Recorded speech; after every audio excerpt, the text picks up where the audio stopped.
in this conference and in this conversation, and as we try to reimagine education beyond COVID-19, we can be helped, I think, by reflecting on a double triage of choices that we need to confront now and even after this pandemic. Ano yun? Ano yung triage na yun? Dalawa.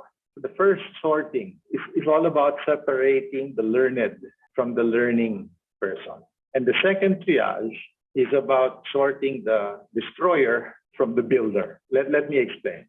The first triage, separating the learned, yung marami nang alam, from the learning person, yung taong natututo pa lamang, lagi natututo. We all know, this pandemic has uprooted so many things, education being one of them. Our students most probably, are feeling a heightened sense of insecurity, especially when they compare themselves with those ahead of them who were taught and trained with the time-tested tools of conventional pedagogy. Kita ko to kahit sa mga engineer o kaya mga doktor, sa pandemic ka na-graduate, medyo hilaw ka siguro. No? Kasi medyo blended lang yung online, di ba? So probably they're insecure. They're probably thinking how inadequate and unprepared they are to the task ahead of them. To which I say, sa tinuod lang, sa totoo lang, no one is ever adequate to the task. No one is ever really fully prepared for a world that is always continually evolving. So if education is to teach our young ones anything, I hope it is to love learning. I hope it is to never stop learning. Fear stops learning. Insecurity avoids learning. Pride spoils learning. I wish that these words from Eric Hoffer can be burned into our minds. I hope it can be a refrain for us all our lives, even today, post-pandemic.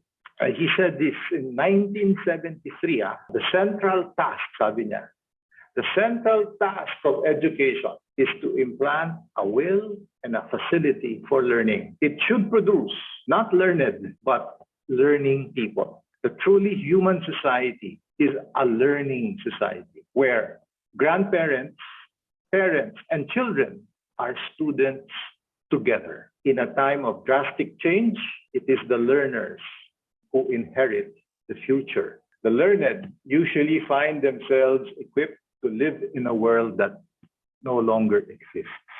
The first triage is to separate the learned from the learning person. If we choose learning over learned, then we will prefer bottom-up to top-down approaches in teaching and learning, even in education governance.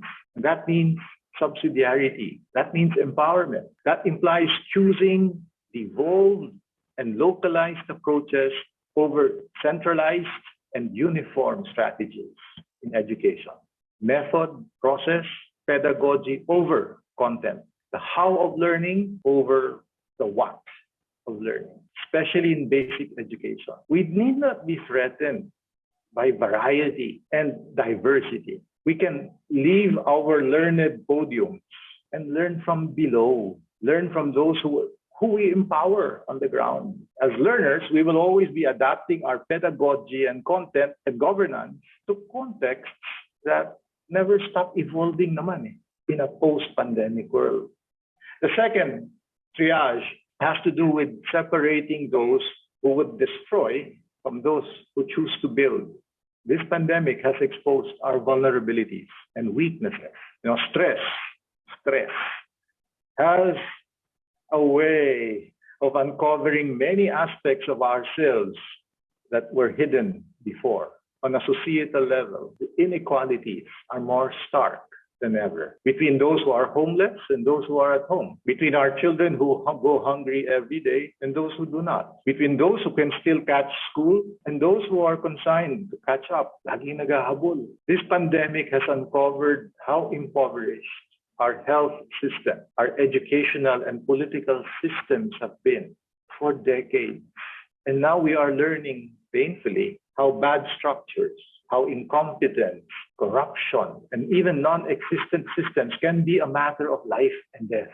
In this pandemic, you can deal death not just by incompetence, but by sheer numbness and negligence. You only have to do nothing for things to depreciate and fall apart. On the other hand, for all the closures and quarantines, there is no denying naman that the many openings that this pandemic is giving us, openings to conversion and renewal. And we see this. We see heroic efforts of frontliners who continue to risk working and caring for others despite the danger they have become to their families. Doctors, nurses, and other health caregivers who would rather be home with their beloved and yet are isolated from them. Dedicated volunteers, true public servants in makeshift vaccination and testing centers, those in community pantries and other spontaneous grassroots groups who have been tireless in feeding the hungry, sheltering the homeless, and multiplying the little loaves of our will and spirit. We see teachers striving to teach no matter the odds, students wanting to learn despite the disruption, scientists, researchers working round the clock to create vaccines and every manner of cure to end the scourge. They are all builders, not destroyers. And so amid the ruins and the devastation, we are being ushered into a clearing of new possibilities and potential. This is a time of creation. Ours is a time for builders, not destroyers. The rebuilding ahead of us will be massive, no doubt. And it starts with admitting that we can never go back to the way things were, which is just as well. We have seen how unsustainable our good efforts were in the past, how easy it was for others to uproot and to destroy the good that was planted. And while we endure this pandemic, let us already do this triage of separating those who like to threaten and demolish from those who are always laboring to encourage and to create good things that will last. And that means continuing conversion at the personal and institutional level. That means transformation of culture, effective systems, structures, responsible governance.